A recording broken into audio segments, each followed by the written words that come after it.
for Emily, and I'll pass over to Dean.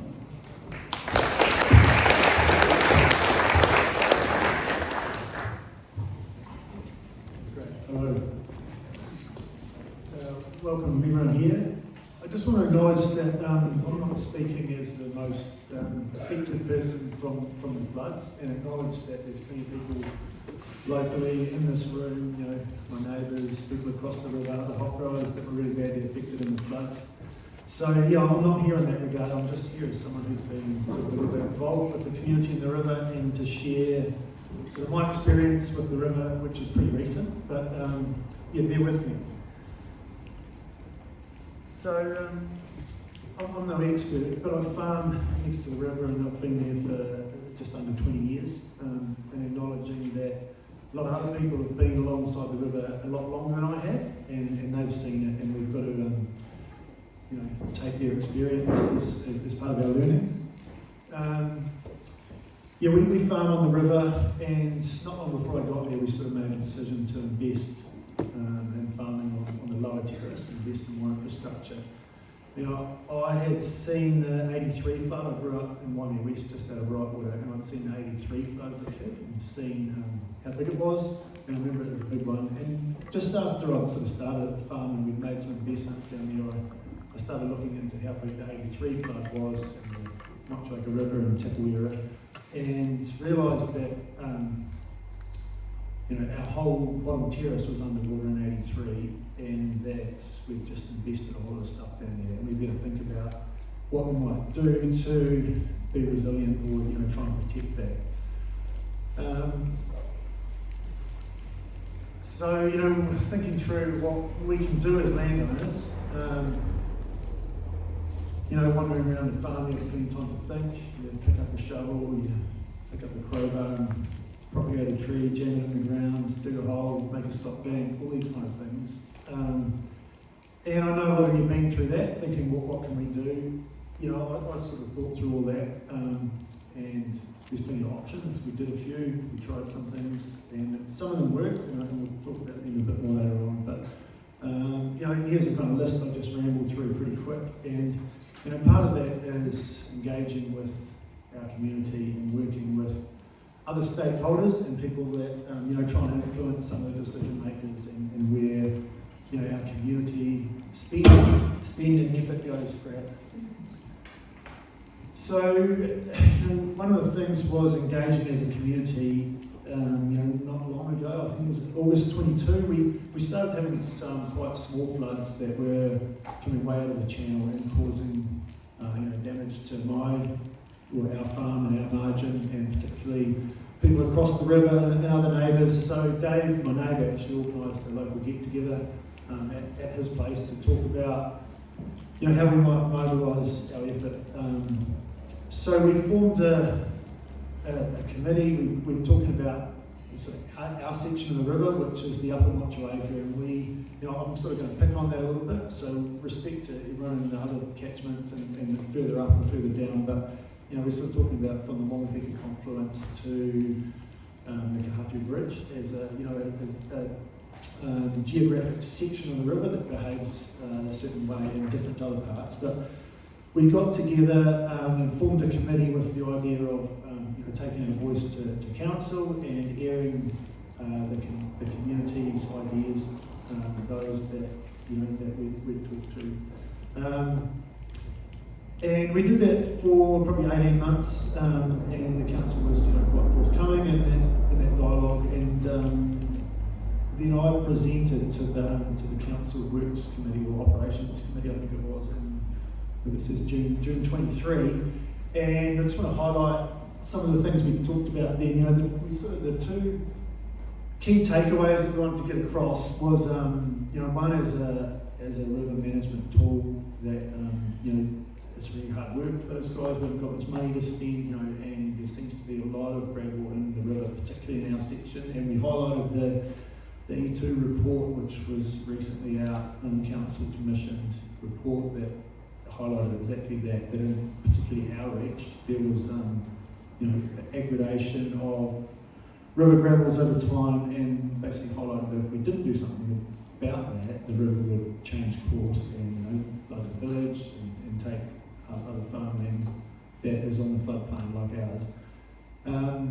So the things that we wanted to say to council were, we think extraction of river gravels is an underutilised tool, and as far as cost, it's one of the cheapest in the toolbox, and we think we should use it more.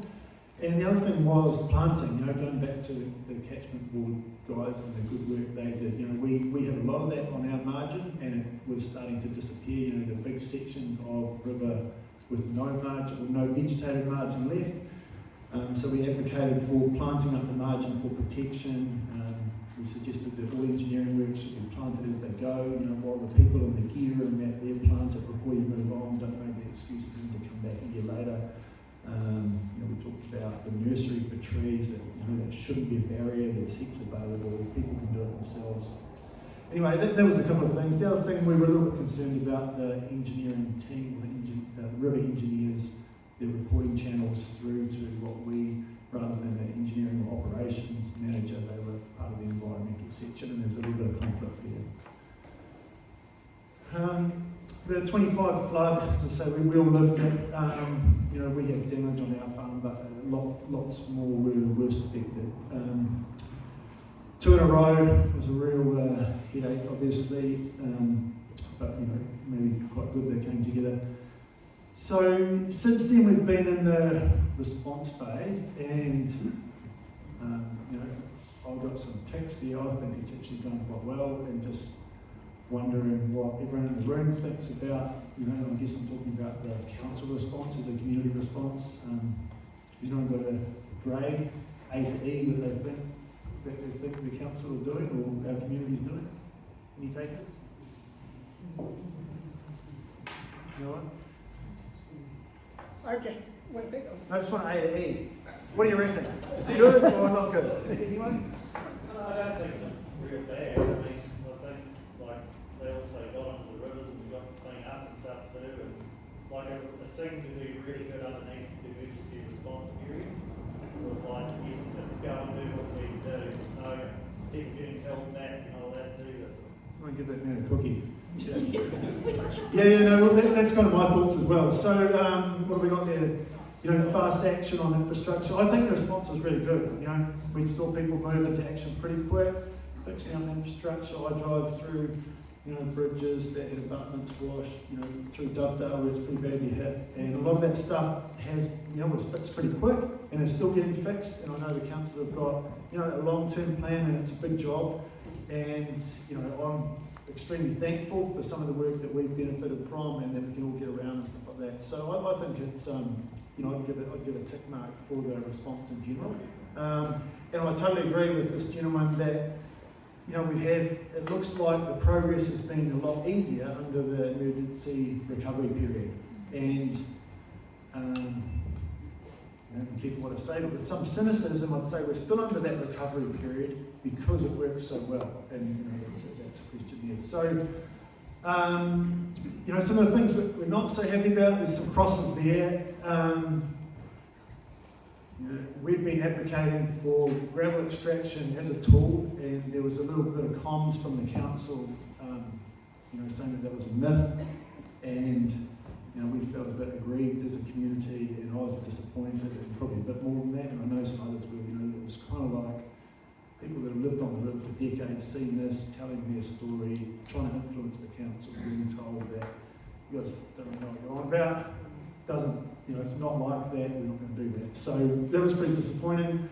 And I see in the plan going forward, I've read most of the stuff, I haven't seen any mention of gravel extraction, so, to my mind, we're still not planning to use the most cost-effective tool. Something really encouraging is that the plan does have a lot about planting trees, and as I said, that's one thing I've advocated a lot on, and once again, cost-effective tool. We've seen the benefit of the catchment board days and how well that worked. Can we keep the progress up? Not too sure. Sorry, I'll go back. As this gentleman said, under the response, they seem like they can do a lot more. They get a lot done, and they get it done faster and cheaper and more effectively. And my question is, when we go back to status quo and we're working under the global consent or the river management handbook, can we get that stuff done? And can we get it done cost effectively? And my answer, from my experience with trying to get stuff moving, is probably no. And I think as a community we need to revisit that. I like planting trees, I like nature, but working with the river, I think we can do a lot more works and still have a good environment and still be able to afford it. If we want to have a perfect environment and not touch anything in these river works, then we haven't got the money as a community and as an economy to afford to keep ourselves safe from floods. That's my take on it. Here's a little bit about what we did at our farm. We, as I say, a long time ago, thinking about what 83 would do, we knew the flood would come into the farm. We have stock banks protecting some of our horticulture, and we knew the flood was going to overtop those, so we planted heaps of trees. We spent sometimes in the winter when we haven't got much else to do, crowbarring in trees, and the day after the first flood, when I walked the stock bank, I was ecstatic at the fact that we hadn't had any debris into our hop farm, and it was all because of the trees. And I don't know if you can see here, we planted heaps of trees in sort of an angle back out to the river, and it just trapped all the logs and the beehives and the picnic tables and people's decks and the 43 posts from Gold Pine that washed into my yard and that sort of stuff. And it honestly was a debris wall about this high and about 10 metres deep, and none of that got into the hop garden, so nothing fell down. We had water right through the whole lot, but nothing fell down, and I thank those trees that we crowbarred years ago, and I'm a serious advocate for that. As you can see, our margin is a secondary flow path, and the water went right through there. The sort of tertiary flow path is our farmland, and the water went through there as well, but at least it was clean water, and it was only there for sort of maybe 30 hours, and nothing got wrecked. Stuff went underwater, we lost some electronics, but nothing got wrecked.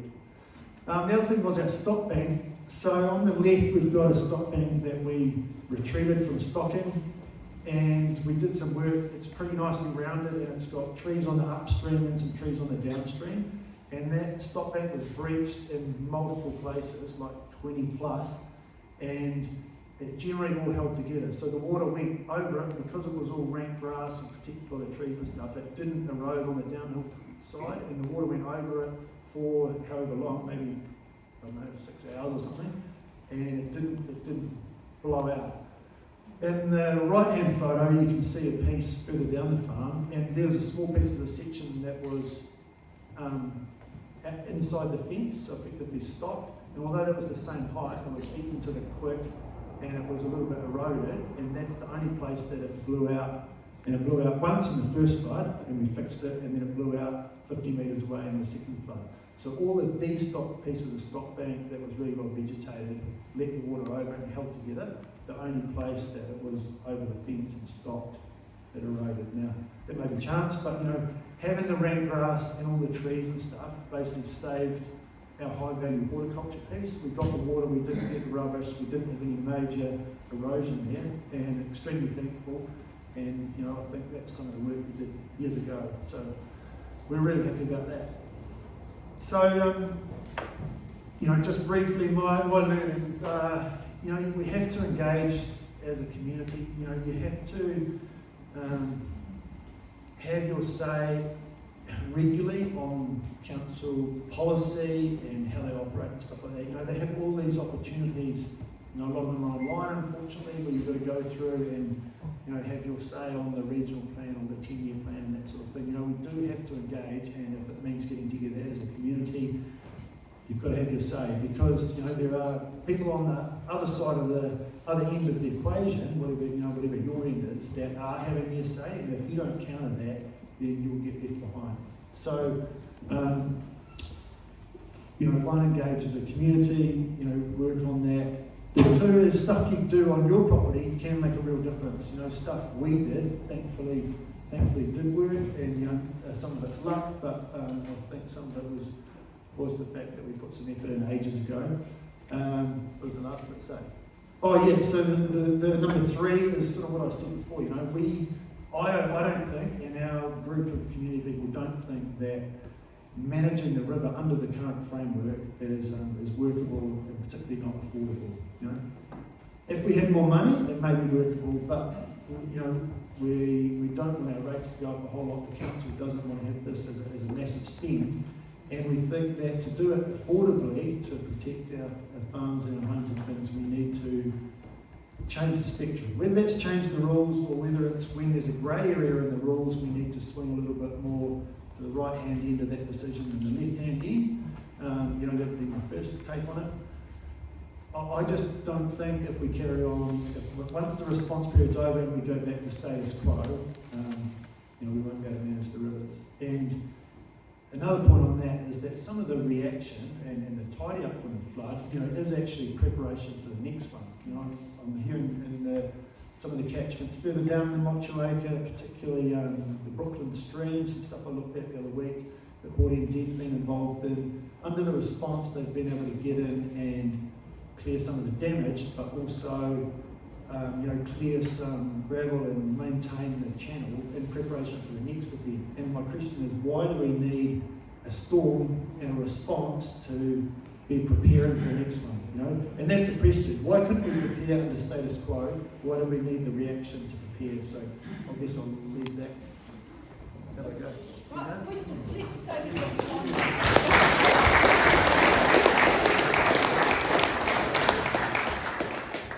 we've got a question here. Have we got, so just so you know, we've got maybe another couple more questions? So we've got one over here, I think. Is that yes?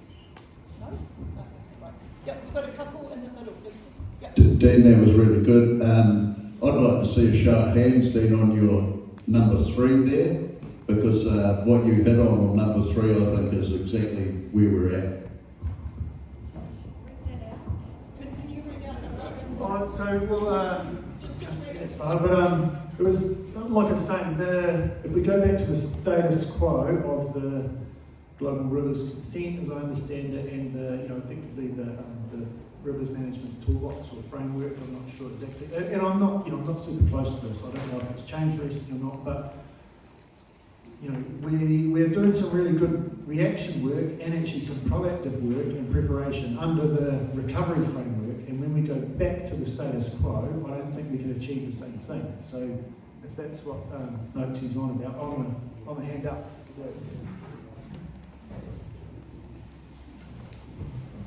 So we had a question, where do we have one in the middle somewhere? There was one here, there's a lady in the blue jacket.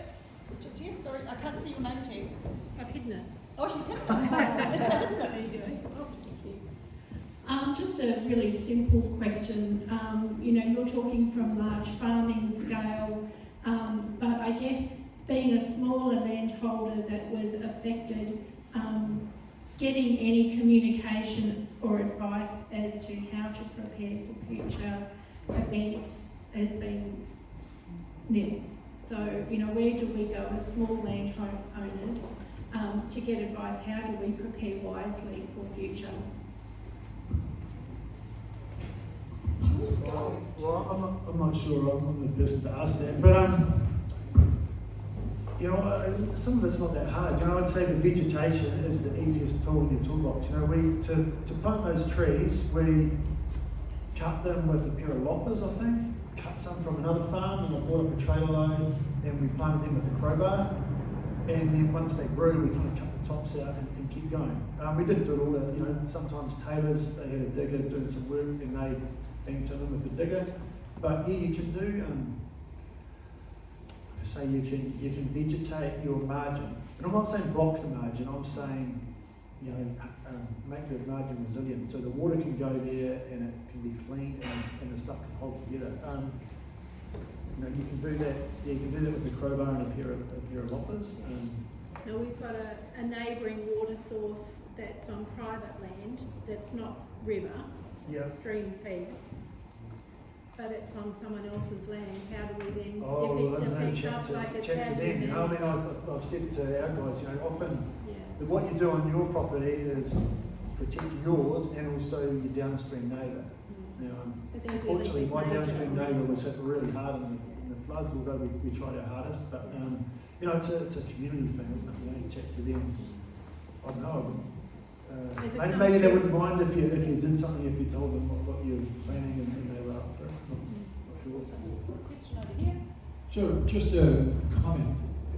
Dean, you sort of said, why do we have to wait for the flood before we do anything or an event? And the problem is collective amnesia. We all know we have floods. we've all had floods.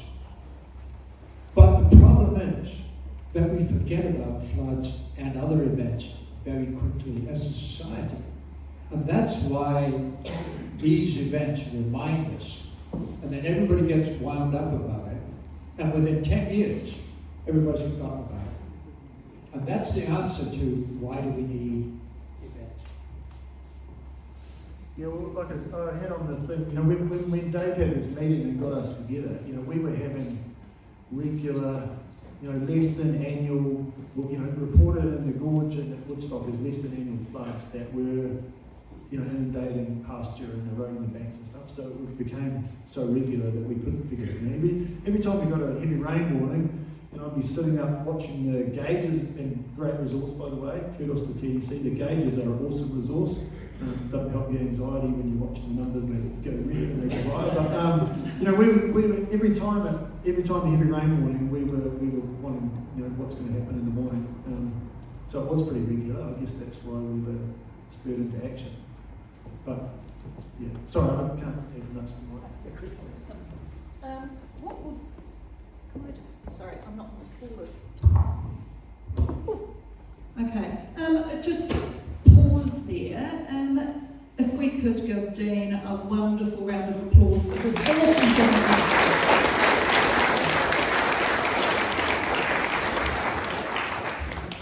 It's always really neat to hear someone speaking from the heart and speaking about what's really important to them and how floods have affected them. And this is what we're going to do now.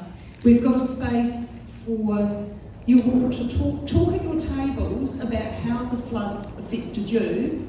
Then we're going to come back and we'll get some people to share some things. You know, Dean was very open and honest, and it'd be really nice to hear some other stories as well. So chat away at your tables. So, you know, think about how did the floods affect you? Then we'll come back, and if some people would like to share what they heard or share their stories, that'd be great. Okay, thank you.